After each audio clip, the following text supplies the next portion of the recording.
Ituturo ko sa iyo ang pinakamalalakas na tricks ng dark psychology upang madali mong mapamanipula ang mga tao sa iyong buhay. Mag-umpisa tayo sa mga simple. Ngunit ang huling isa ay sobrang lakas, kaya't gamitin mo ito ng maingat. Nangako ka ba na hindi mo ito aabusuhin? Ang bawat isa sa atin ay nakikipag-ugnayan sa ibang tao araw-araw. Ngunit bakit may mga tao na madaling makuha ang oo ng iba, samantalang ang iba ay nahihirapan? Una, reciprocity. Gawin mong mabuti ang isang tao at madarama nilang kailangan nilang magbalik ng pabor.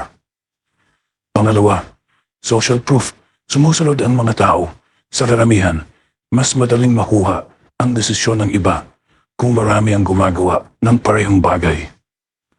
Pangatlo, authority. Ang mga eksperto at influenciador ay may kakayahang makaapekto sa ating mga desisyon.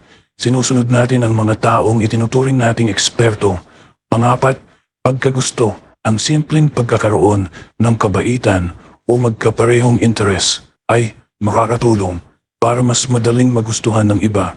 Ang mga compliments at mga bagay na shared interests ay nakakatulong upang madagdagan ang iyong likability. Panglima, scarcity.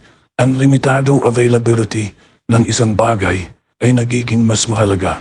Kung mayroong limited time offer ang tao, ay madalas magmadali upang makuha ito dahil sa pakiramdam ng urgency.